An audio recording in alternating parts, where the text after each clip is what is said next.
I'd like everybody to close their eyes and imagine that you're riding a bike for the first time. And you're filled with emotions, and you get up on that bike, and you don't really know what you're doing, and you're focusing on the pedals, and you're focusing on the handlebars, and you get up on the bike, and you're wobbly, and you keep pedaling, and then all of a sudden, boom, right into a wall. Well, I'm sure this happens to some of us, but the next time you get on that bike, you're a little bit more confident. You might still have some anxiety, a little bit more fear, but due to that past experience, this time you're not as wobbly, you don't focus on the pedals, you don't focus on the steering as much, and you're able to just kind of move along, and now you're paying attention to your surroundings and more observant. I believe this is kind of the goal of the Innovators Way, essential practices for successful innovation.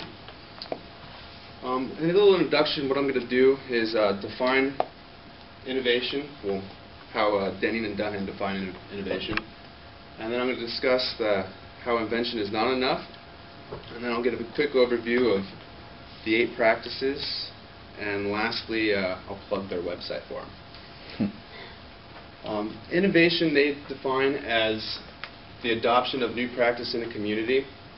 I really like this definition because it pulls away from the common thought of with innovation there must have been an invention.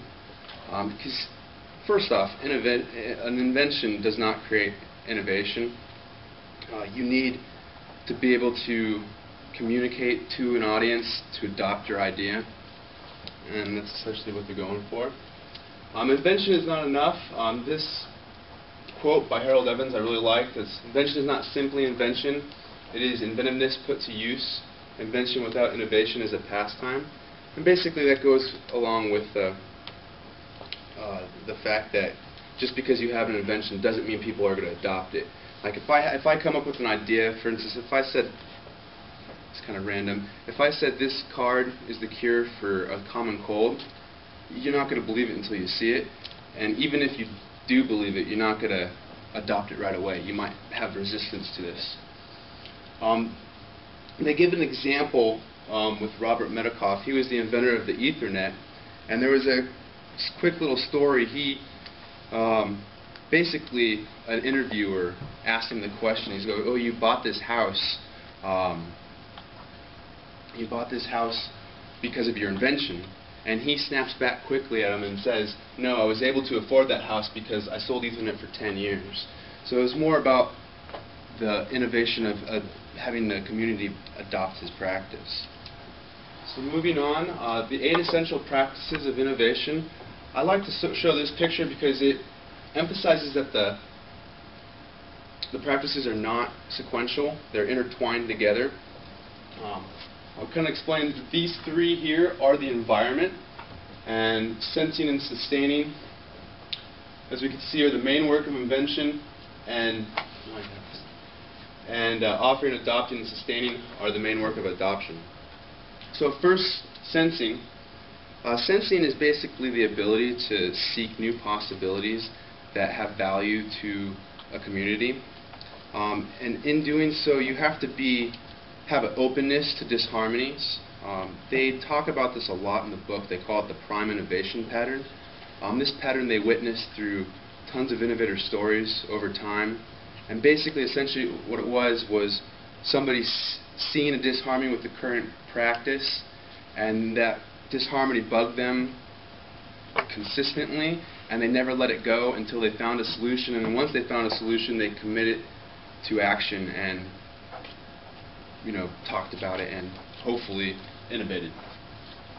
Some common breakdowns, otherwise known as problems, within sensing is inattention and blindness. Inattention is basically ignoring solutions. You just ignore it. You had the ability to sense something, but you just shrugged it off.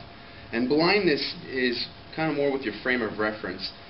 Basically, you don't have the ability, because of your knowledge, to see or to sense what you need to sense.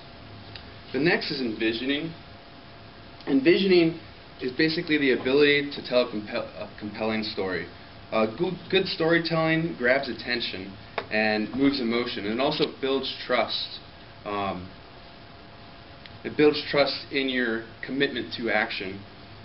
An example is by Bradley Edwards. They talk about the space elevator. I'm sure some of you have heard of it. Basically, the space elevator is this concept where you can basically take an elevator to space via a cable, and this would reduce costs. And then also, the good value about it is you'd be able to build, because of the reduction in cost, you'd be able to build solar panels and solve our electric needs. This it brings good emotions to everybody, because that's something that we all are concerned about. Some common breakdowns with envisioning. Robert McKee states that most people aren't very good at storytelling, and it's because it's not very encouraged. It's not encouraged much. We tend to leave it to the professionals. What Denning and Dunham suggest is to practice speaking from your heart, and they also suggest to write stories in different patterns to affect different networks. The next is the main work of adoption. These three are pretty much interrelated. First, offering. Offering is a proposal of a way to achieve a new practice.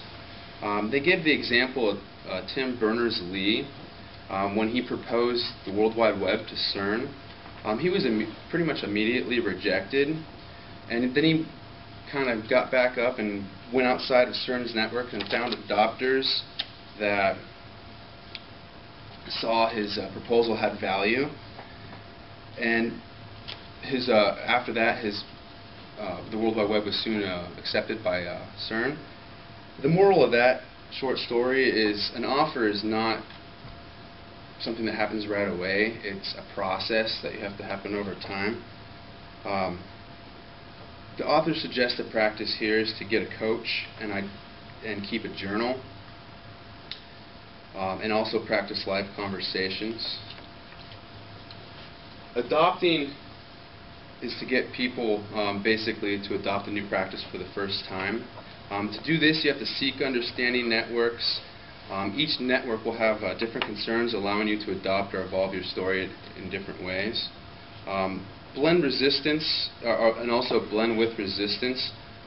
One of the stories they gave there was Napster and iTunes. Napster, we all know, was illegal, and the publisher, the music publishing industry, was losing lots of money. And then iTunes sneaks along saying, "Oh, we'll solve this problem by paying royalties." Well, the music publishing industry was like, "Awesome," and now they're still hurting because smaller musicians are just cutting the middleman, the publishing industries, and going straight to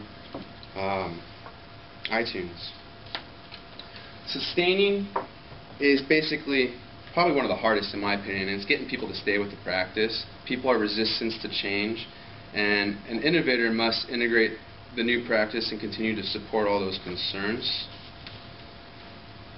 The last three, executing and leading, basically are executing is means to effective action, and leading is the skill to get others motivated to produce an outcome or an adoption. And lastly, embodiment, which is one of my favorite. If we go back to the bicycle story in the beginning, embodiment, it comes through the development of mastering all other practices. So if you have no foundation, you're not going to be aware of your surroundings. They give the example that it's basically like Tiger Woods, for example. They say that if Tiger Woods taught you how to give a proper swing, you're not going to know it right away. You're going to have to keep practicing and practicing it until you get it down, and you might not even master it because it takes years to do that. So lastly, this is the website that they have basically to rate your skill at innovation, and you can evaluate yourself. This is also in the back of the book, and I found this a good way. And overall, the book is very practical. It had a lot of good examples. There was a little bit of redundancy, but overall I did enjoy it.